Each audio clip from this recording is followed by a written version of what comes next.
ওম শান্তি। 23/6/2025 প্রাতঃমূল্যি ওম শান্তি। বাপদাদা মধুবন। বাবা বলেছে, মিঠে বাচ্চে, তোমাদের প্রথম পাঠ হলো আমি আত্মা, শরীর না। তো আমাদের প্রথম পাঠ কি? প্রথম পাঠই হলো আমি আত্মা, আমি শরীর না। আত্ম অভিমানী হয়ে থাকো, তাহলে বাবার ইয়াদ থাকবে। প্রশ্ন: তোমাদের বাচ্চাদের কাছে কোন গুপ্ত খাজানা আছে যেটা মানুষের কাছে নেই? তো আমাদের বাচ্চাদের কাছে কোন গুপ্ত খাজানা আছে যেটা মানুষের কাছে নেই? উত্তর: তোমাদের ভগবান বাবা পড়ায়, সেই পড়ার খুশির গুপ্ত খাজানা তোমাদের কাছে আছে। তো ভগবান আমাদের পড়াচ্ছে, বাবা আমাদের পড়াচ্ছে, তো সেই যে খুশি, এটা তো গুপ্ত খুশি, এই খাজানা আমাদের কাছে আছে। তোমরা জানো আমরা যেটা পড়ছি সেটা ভবিষ্যৎ অমর লোকের জন্য পড়ছি, এই মৃত্যু লোকের জন্য পড়ছি না। বাবা বলে ভোরবেলা উঠে ঘুমো ফিরো, চলো ফেরো, শুধু প্রথম এই কথাটা মনে রাখো যে আমি আত্মা, তাহলে খুশির খাজানা জমা হতে থাকবে। ওম শান্তি। বাবা বাচ্চাদেরকে জিজ্ঞেস করে, বাচ্চা, আত্ম অভিমানী হয়ে বসেছ? নিজেকে আত্মা ভেবে বসেছ? আমাদের আত্মাদের পরমাত্মা বাবা পড়ায়।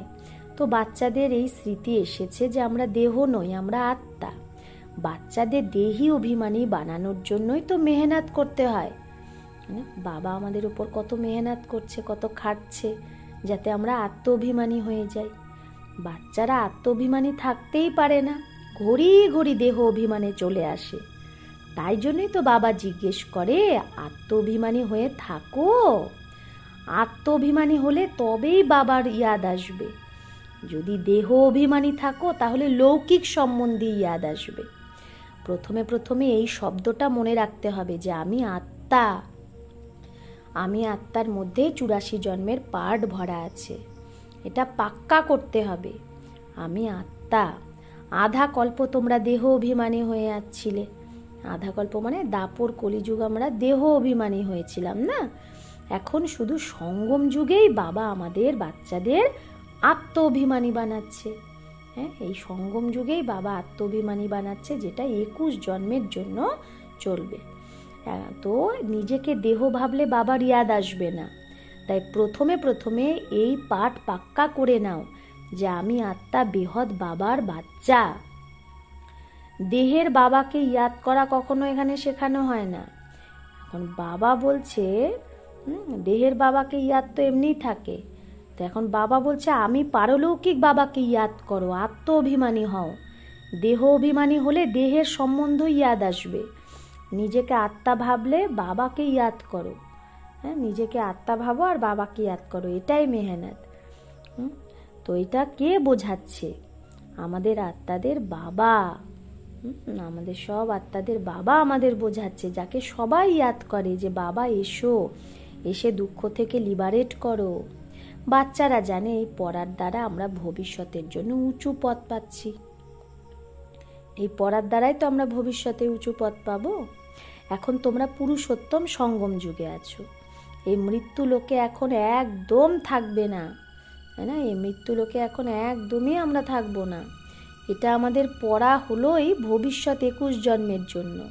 আমরা সত্য যুগ অমর লোকের জন্য পড়ছি। অমর বাবা আমাদের জ্ঞান শোনাচ্ছে। তো এখানে যখন বসবে তো প্রথমে নিজেকে আত্মা ভেবে বাবার ইয়াদে থাকতে হবে, তাহলেই বিকর্ম বিনাশ হবে। আমরা এখন সঙ্গম যুগে আছি, বাবা আমাদের পুরুষোত্তম বানাচ্ছে। বাবা বলছে আমাকে ইয়াদ করো তো তোমরা পুরুষোত্তম হয়ে যাবে। আমি আসি মানুষ থেকে দেবতা বানাতে। সত্য যুগে তোমরাই দেবতা ছিলে, তো এখন তোমরা জানো কিভাবে সিঁড়ি নিচে নেমেছে।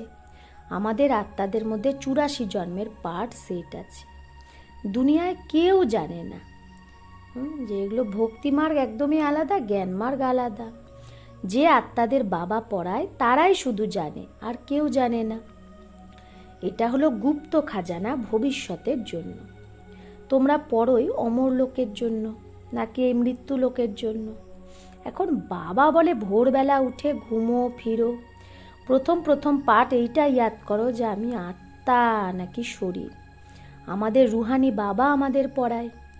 এই দুঃখের দুনিয়া এখন বদলাবে, এটা বদলাতেই হবে। সত্যযুগ হলো সুখের দুনিয়া। তো আমাদের বুদ্ধিতে সারা জ্ঞান আছে। এটা হলো রুহানি স্পিরিচুয়াল নলেজ। বাবা জ্ঞানের সাগর, স্পিরিচুয়াল ফাদার।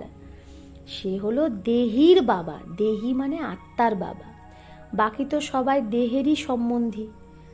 বাকি দুনিয়া সবাই দেহের সম্বন্ধী, দেহের আত্মীয়। আর বাবা হলো আত্মার পিতা। এখন দেহের সম্বন্ধ ছেড়ে এক বাবার সাথে সম্বন্ধ জুড়তে হবে। গায়ও না, আমার তো এক বাবা, দ্বিতীয় কেউ না, মেরা তো এক দুসরা না কই। আমরা এক বাবাকেই ইয়াদ করি, দেহকেও ইয়াদ করি না। এই পুরানো দেহ তো ছাড়তে হবে, তাহলে এই দেহটাকেও আমরা ইয়াদ করি না। এটাও তোমরাই জ্ঞান পেয়েছো, এই শরীর কিভাবে ছাড়তে হবে। ইয়াদ করতে করতে শরীর ছেড়ে দিতে হবে। তাই বাবা বলে দেহি অভিমানী হও।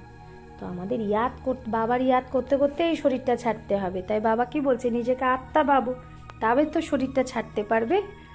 নিজের মধ্যে এটা ঘটতে রাখো, হ্যাঁ, নিজের মধ্যে এটা মানে একদম মুখস্থ করে নাও যে বাবা বীজ আর ঝাড়কে ইয়াদ করতে হবে।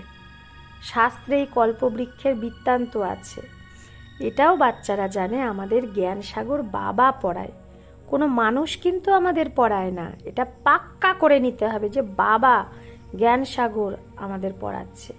পড়তে তো হবে না। তো সত্যযুগেও দেহধারী পড়ায়, সত্যযুগেও কিন্তু দেহধারী টিচারই পড়ায় না। কিন্তু শিব বাবা তো দেহধারী না। শিব বাবা বলছে আমি পুরানো দেহের আধার নিয়ে তোমাদের পড়াই। মানে ব্রহ্মার শরীরের আধার নিয়ে পড়াচ্ছে কে? শিব বাবা। কল্পে কল্পে আমি তোমাদের এইরকম পড়াই, তারপরে কল্প পরেও আবার এরকমই পড়াবো। বাবা 5000 বছর পরেও এরকমই পড়াবে। এখন আমাকে ইয়াদ করো তো তোমাদের বিকর্ম বিনাশ হবে। আমিই পতিত পাবন, আমাকেই সর্বশক্তিমান বলে। কিন্তু মায়াও কম না, সেও কিন্তু শক্তিমান। কাহা সে গিরায়া হে, কোথা থেকে আমাদের নিচে ফেলে দিয়েছে। হ্যাঁ, আমরা কোথায় দেবতা ছিলাম, কোথায় আমাদের শূদ্র বানিয়ে দিয়েছে। তো মনে পড়ছে না এখন? 84 চক্রেরও গায়ন আছে। এটা মানুষেরই কথা। অনেকেই জিজ্ঞেস করে জানবারও কা ক্যা হোগা, অনেকে জিজ্ঞেস করে আচ্ছা মানুষের কথা তো, তাহলে পশু পাখি জন্তু জানোয়ারের কি হবে? তো বাবা বলছে আরে ইহা জানবার কি বাত নেই, এখানে পশু পাখির কোনো ব্যাপার না। বাবাও বাচ্চাদের সাথেই কথা বলে। বাইরের যারা, তারা তো বাবাকে জানেই না, তো তারা কি কথা বলবে বাবার সাথে? কেউ বলে আমি বাবার সাথে মিলতে চাই, এখন জানে কিছুই না, হ্যাঁ, বসে উল্টা সুল্টা প্রশ্ন করবে। 7 দিনের কোর্স করার পরেও পুরা কুছ সামাজতে নেই। অনেকে 7 দিনের কোর্স করার পরেও পুরো বোঝে না যে এ হলো আমাদের বেহদের বাবা। যারা পুরানো ভক্ত, যারা অনেক ভক্তি করেছে, তাদেরই বুদ্ধিতে তো জ্ঞানের সব কথা বসে যায়।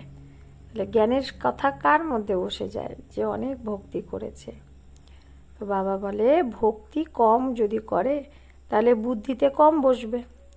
তোমরা হলে সব থেকে পুরানো ভক্ত, সব থেকে বেশি পুরানো ভক্ত কারা? আমরাই। গাওয়াও হয় ভগবান ভক্তির ফল দিতে আসে, কিন্তু এটা কেউ থোড়েই জানে। জ্ঞান মার্গ আর ভক্তি মার্গ একদমই আলাদা। সারা দুনিয়া ভক্তি মার্গে আছে, কোটির মধ্যে কেউ এসে এই পড়াটা পড়ে। তো বাবা কত মিষ্টি বোঝায়। 84 জন্মের চক্রও মানুষই তো জানবে না। তোমরাও তো আগে কিছুই জানতে না, শিবকেও জানতে না। শিবের মন্দির কত ঢের আছে, শিবের পূজা করে, জল দেয়, শিবায় নম বলে। কেন পূজা করে কিছুই জানে না। লক্ষ্মীনারায়ণের পূজা কেন করে, সে লক্ষ্মীনারায়ণ গেল কোথায় কিচ্ছু জানে না। ভারতবাসী নিজের পূজ্যকে একদমই জানে না। খ্রিস্টিয়ানরা জানে কি, যে তাদের যীশু খ্রিস্ট অমুক সময় এসেছে, এসে স্থাপনা করেছে, কিন্তু শিব বাবাকে কেউ জানে না। পতিত পাবনও শিবকেই বলা হয়, সেই তো উঁচু থেকে উঁচু না। तो उनकी सबसे जास्ती सेवा करते हैं, सर्व का सद्गति दाता है। তাহলে বাবা আমাদের কত বড় সেবা করছে, সবার সদ্গতি দাতা। তোমাদের দেখো কিভাবে পড়াচ্ছে। তো বাবাকে ডাকেও না, এসে পাবন বানাও। মন্দিরে কত পূজা করে, কত ধুমধাম, কত খরচা করে। শ্রীনাথের মন্দিরে, জগন্নাথের মন্দিরে গিয়ে দেখো, তো সেটা একজনই না, জগন্নাথ, জগন্নাথের কাছে চালের সেই হাড়ি চড়ায়। শ্রীনাথে তো অনেক মাল বানায়, মানে বাবা বলছে অনেক খাবার বানায়। তাহলে কেন পার্থক্য হয়? বাবা বলছে জগন্নাথের মন্দিরে শুধু চালের শুধু অন্ন ভোগ লাগায়, আর শ্রীনাথে তো অনেক রকমের ঘিয়ের প্রোডাক্ট, অনেক কিছু ভোগ বানায়। তাহলে কেন পার্থক্য হয়? কারণ চাই না। তো শ্রীনাথকেও কালো দেখায়, আবার জগন্নাথকেও কালো করে দিয়েছে। তো কারণ তো কিছুই বোঝে না। জগন্নাথ লক্ষ্মীনারায়ণকেই বলে নাকি রাধাকৃষ্ণকে বলে? জগতের নাথ কাকে বলে? লক্ষ্মীনারায়ণকে না রাধাকৃষ্ণকে? তো রাধা কৃষ্ণ আর লক্ষ্মীনারায়ণের আপোষের সম্বন্ধ কি, এগুলো কেউ জানে না। এখন তোমরা বাচ্চারা জানো যে আমরাই পূজ্য দেবতা ছিলাম, আবার আমরাই পূজারি হয়েছি, চক্র লাগিয়েছি। এখন আবার দেবতা হওয়ার জন্যই আমরা পড়ছি। এটা কোনো মানুষ পড়ায় না, ভগবানুবাজ, এটা ভগবান পড়ায়। জ্ঞান সাগরও ভগবানকেই বলা হয়। এখানে তো ভক্তির সাগর অনেক। যারা পতিত পাবন, জ্ঞান সাগর বাবাকেই ইয়াদ করে। তোমরা পতিত হয়েছ, আবার পাবন তোমাদেরই হতে হবে। এটা হলো পতিত দুনিয়া, এটা স্বর্গ না। বৈকুণ্ঠ কোথায় এটা কেউ জানে না। কেউ মারা গেলে বলে বৈকুণ্ঠে গেছে। তো তাহলে তাকে আবার নরকের ভোজন আদি কেন খাওয়াও? সত্যযুগে তো অনেক ফুল ফল আদি হয়। ইহা ক্যা হে? এ হে নরক। তো বাবা বলছে এখানে কি, এটা তো নরক। এখন তোমরা জানো বাবার দ্বারা আমরা স্বর্গবাসী হওয়ার পুরুষার্থ করছি। আমরা বাবার দ্বারাই স্বর্গবাসী হওয়ার পুরুষার্থ করছি। পতিত থেকে পাবন হতে হবে। বাবা যুক্তি তো বলে, কল্পে কল্পে বাবাও যুক্তি বলে। তো বাবা বলছে, বাবা যেমন এখন যুক্তি বলছে, তো কল্পে কল্পে বলে আমাকে ইয়াদ করো তো বিকর্ম বিনাশ হবে। এখন তোমরা জানো আমরা পুরুষোত্তম সঙ্গম যুগে আছি। তোমরাই বলো বাবা আমরা 5000 বছর আগে এই দেবতা হয়েছিলাম। তোমরাই জানো কল্পে কল্পে এই অমর কথা আমরা বাবার কাছ থেকেই শুনি। শিব বাবা হলো অমরনাথ। বাকি এরকম না যে পার্বতীকে বসে কথা শোনায়। আমরাই সেই পার্বতী।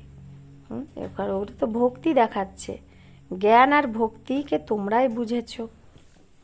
ব্রাহ্মণের দিন আর ব্রাহ্মণের রাত। বাবা বোঝায় তোমরা ব্রাহ্মণ না। আদি দেবও ব্রাহ্মণই ছিল, দেবতাকে বলবে না। আদিদেবকে ব্রহ্মা, তাহলে সেও তো ব্রাহ্মণ। তা আদিদেবের কাছেও যায়, দেবীদেরও কত নাম আছে। তোমরা সার্ভিস করেছো, তার জন্য তো তোমাদের গায়ন, তার জন্য তো এখনো দেবীদের পূজা হচ্ছে। ভারত যেটা ভাইসলেস ছিল, নির্বিকারী, সেটা আবার কি হয়ে গেছে? বিকারী, ভিসিয়াস। এখন রাবণ রাজ্য না। সঙ্গম যুগে তোমরা বাচ্চারা এখন কি হচ্ছ? পুরুষোত্তম হচ্ছ। তোমাদের উপর বৃহস্পতির অবিনাশী দশা বসে গেছে। এখন আমাদের উপর এখন বৃহস্পতির দশা। তবেই তো তোমরা অমরপুরীর মালিক হয়ে যাও। তো এই বৃহস্পতির দশা কতদিন থাকবে? 21 জন্ম আমরা অমরপুরীর মালিক হয়ে যাব। বাবা তোমাদের পড়াচ্ছে মানুষ থেকে দেবতা বানানোর জন্য। তো স্বর্গের মালিক হওয়াকে কি বলা হয়? বৃহস্পতির দশা। স্বর্গের মালিক হব না? তোমরা স্বর্গ অমরপুরীতে তো অবশ্যই যাবে। বাকি পড়ার মধ্যে দশা নিচে উপর হয়। আমরা স্বর্গে তো যাব অমরপুরীতে, কিন্তু পড়াতেই আমাদের উপর নিচ দশা হয়ে যায়, ইয়াদই ভুলে যায়। বাবা বলে আমাকে ইয়াদ করো। গীতাতেও ভগবানুবাচ আছে কাম মহাশত্রু। পরেও কিন্তু বিকারকে থোড়েই মানুষ জিততে। ভগবান কবে বলেছিল এই কথা? 5000 বছর আগে। এখন আবার ভগবান বলছে কাম মহাশত্রু, এর উপর জিত পেতে হবে। এই কাম বিকারী আদি মধ্য অন্ত দুঃখ দেয়। মুখ্য হলো কামের কথা, এর উপরেই মানে এই কাম বিকারকেই বলা হচ্ছে পতিত, কাম বিকারে যে যায়। তো এখন আমরা জেনেছি এই চক্রটা ঘুরতে থাকে, আমরা পতিত হয়েছি, আবার বাবা এসে পাবন বানায় ড্রামা অনুসারে। বাবা বারবার বলে প্রথমে প্রথমে অল্ফের কথা ইয়াদ করো, মানে অল্ফ মানে বাবা, বাবাকে ইয়াদ করো, শ্রীমতে চললেই তোমরা শ্রেষ্ঠ হবে। এটাও তোমরা বোঝো যে আমরা প্রথমে শ্রেষ্ঠ ছিলাম, তারপরে কি হয়েছি ভ্রষ্ট, এখন আবার শ্রেষ্ঠ হওয়ার পুরুষার্থ করছি। দৈবী গুণ ধারণ করতে হবে, কাউকে দুঃখ দিলে চলবে না, সবাইকে রাস্তা বলতে থাকো যে বাবা বলছে আমাকে ইয়াদ করো তো তোমার পাপ কেটে যাবে। পতিত পাবন তোমরা আমাকেই বলো না, এটা কেউ জানে না যে পতিত পাবন কিভাবে এসে পাবন বানায়। কল্প আগেও বাবা বলেছিল মা মে কম ইয়াদ করো, এটা যোগ অগ্নি যার দ্বারা পাপ দগ্ধ হয়। খাদ বেরোলেই আত্মা পবিত্র হয়ে যায়।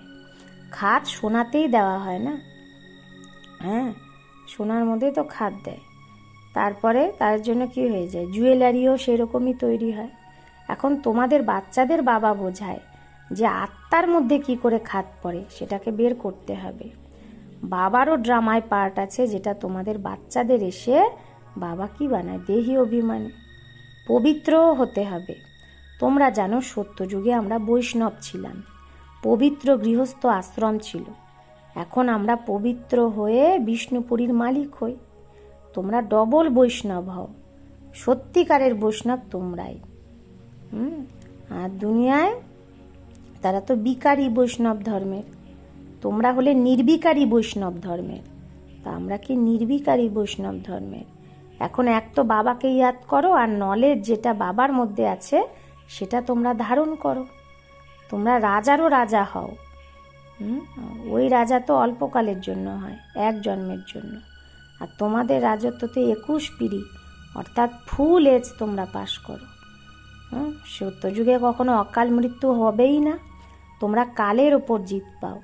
সময় যখন হয়, কালের উপর জিত পাও মানে আমাদের কোনো অকাল মৃত্যু হয় না। যখন সময় হয় 150 বছর হয়ে যায়, তখন আমাদের কি হয়, আমরা বুঝি যে এখন এই পুরানো খালটা ছাড়তে হবে, নতুন নিতে হবে। তোমাদের সাক্ষাৎকার হয়, খুশির বাজনা বাজতে থাকে যে এখন শরীর ছাড়বে। তমপ্রধান শরীরকে ছেড়ে শতপ্রধান শরীর নেওয়া, এটা তো খুশির কথা। সেখানে 150 বছর আয়ু অ্যাভারেজ থাকে, আর এখানে তো অকাল মৃত্যু হতেই থাকে, কারণ এখানে ভোগই না। তো যে বাচ্চাদের যোগ যথার্থ, তার সর্বকর্মেন্দ্রিয় যোগ বলের দ্বারা বশে থাকবে। যোগে পুরো থাকলে কর্মেন্দ্রিয় শীতল হয়ে যাবে। সত্যযুগে তোমাদের কোনো কর্মেন্দ্রিয় ধোকা দেয় না। কখনো এরকম বলবে না সত্যযুগে যে কর্মেন্দ্রিয় আমার বশে নেই। তোমরা অনেক উঁচু থেকে উঁচু পদ পাও। একে বলা হয় বৃহস্পতির অবিনাশী দশা। বৃক্ষপতি মানুষ্য সৃষ্টির বীজ রূপ হলো বাবা। মনুষ্য সৃষ্টির বীজ রূপকে বাবা, বৃক্ষপতি। বীজ উপরে আছে, তাকে উनको याद भी ऊपर में करते हैं। মানুষ ভগবানকেও তো উপরেই ইয়াদ করে, আত্মা বাবাকেই ইয়াদ করে। তোমরা বাচ্চারা জানো বেহদের বাবা আমাদের পড়ায়। সে আসেই একবার অমর কথা শোনাতে। অমর কথা বলো সেটা, বা সত্যনারায়ণের কথা বলো, তো ওই কথার অর্থ মানুষ বোঝে না। সত্যনারায়ণের কথার দ্বারাই তো আমরা নর থেকে নারায়ণ হই। অমর কথার দ্বারা তোমরা অমর হও। বাবা প্রত্যেক কথা ক্লিয়ার করে বোঝায়। अच्छा, मीठे मीठे सिखिलादे बच्चों प्रति मात पिता बाप दादा का याद प्यार और गुड मॉर्निंग। रूहानी बाप की रूहानी बच्चों को नमस्ते।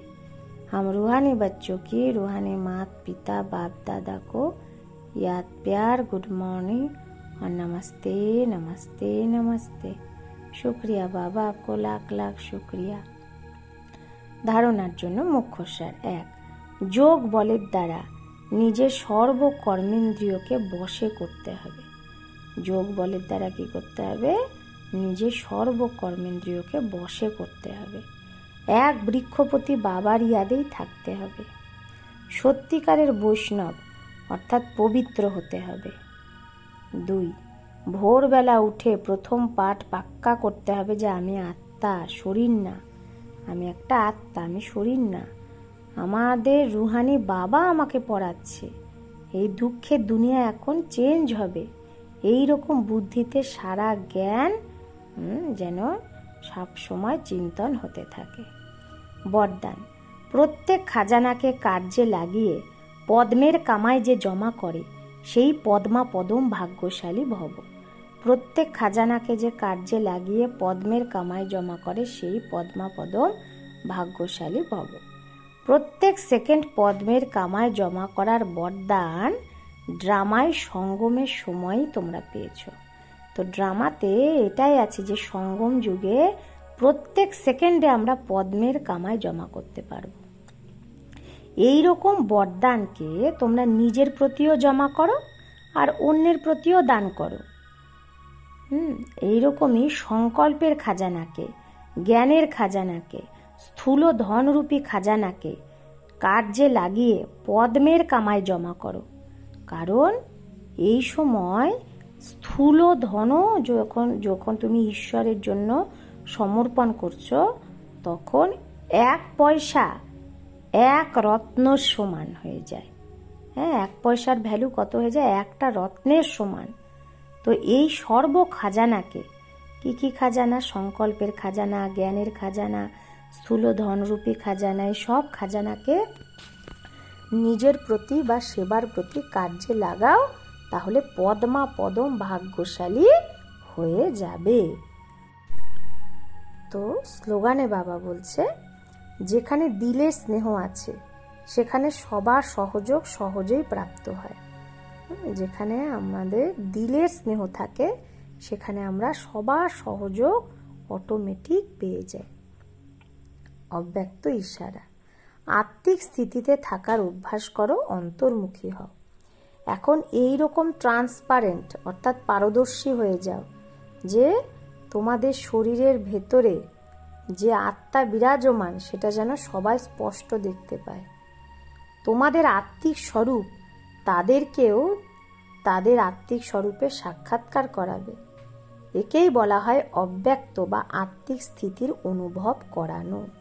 তাহলে আমরা যদি এখন আত্মিক স্থিতিতে এমন পাক্কা হয়ে যেতে হবে আমাদের, যেন অন্যরাও আমাদের দেখে তাদের আত্মিক স্বরূপের অনুভব করতে পারে। আচ্ছা, ওম শান্তি।